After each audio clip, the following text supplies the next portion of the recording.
Stocks slowing down a little bit today. Let's check in on the action with Kevin Green, looking at the options flows. Got a half hour left here, KG. Any hope for green close? Well, hopefully, we want to actually see us actually having a little bit of a short covering type of rally that takes place into the close here. And actually, mega caps have really been holding us up for the most part. Nvidia just had a nice little spike to the upside. You want to also see that being complemented by Google, Apple, and things of that nature too, because the equal weight S&P, if you're looking at other sectors, it just continues to slide. Now, we actually did have a nice little hammer candle just now on the S&P 500 volume chart here, sitting at around 57.69. Ish, 57.70, and that's the exact area where we really wanted to be able to hold and try to reverse back to the upside here. But Oliver, this does kind of appear that maybe we might be forming a more of a head and shoulders type of pattern over the next, trading session or so. That is just a maybe. But for right now, you want to see that hammer continue to push to the upside, maybe some short covering taking place here, because the range has been very, very tight. If you're looking at just for today, I didn't even put them on the charts because the range right now is just so small. You're looking at 57.90 as your area of resistance, 57.70 for your area of support here. Really small range. Consolidation's good after that breakout, but once again, kind of looks a little bit weak when you're looking at the actual volume flows, the trading action that has taken place, especially over the last about hour or so. A lot of supply at the lower level of the range here today. Okay, so that's a little head and shoulders thing going on there?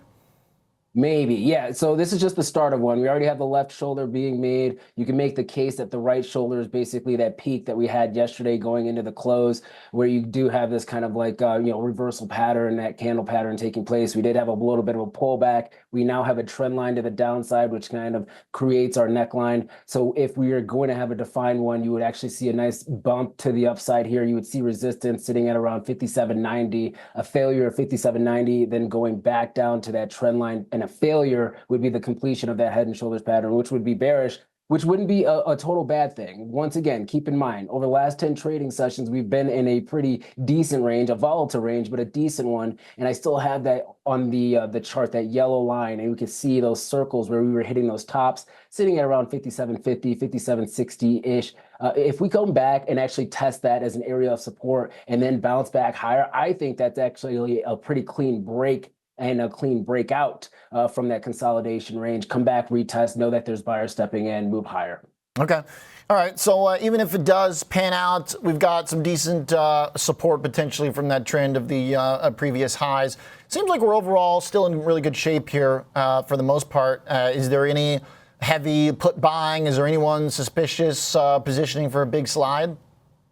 No, I mean, we actually did have some pretty healthy volume here today, but it was for the most part actually balanced. And actually, you could say it skewed a little bit to the downside when it came to the put action. I mean, we did see some flows going into the 57.50 puts for today. So I would kind of keep that on your radar. And then some more out of the money puts, but nothing that's too aggressive where I would be a little bit more concerned about this rally that we had and an immediate pullback for now. Now, we have seen the update when it comes to the open interest. We have actually adjusted some of those levels too, widening those out to the upside, as we kind of talked about yesterday, with that resistance area going from 5,800 and moving that up to 5,825. Now your key area of support, or your immediate area of support, and now resistance, is going to be 5,800. This is on a longer time frame, and then your negative gamma areas of 57.45. So those are the updated levels. I'm still keeping the 56.20 on my radar right now, but we would have to literally break through that 20-day, which has been a key area of support, break through that trend line.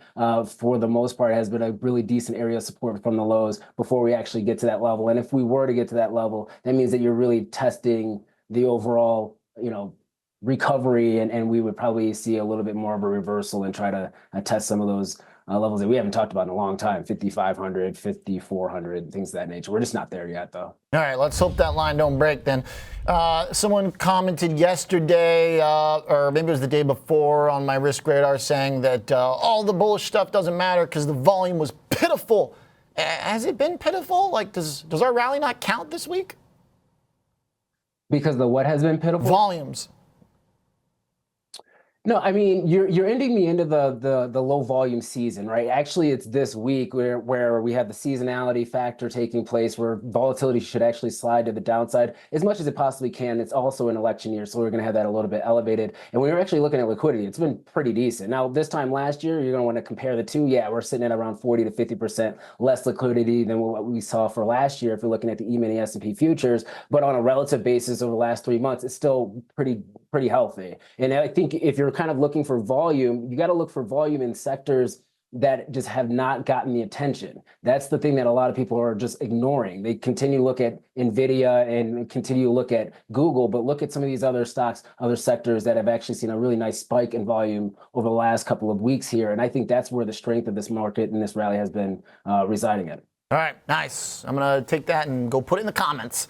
Thanks, KG. There you go. Appreciate that.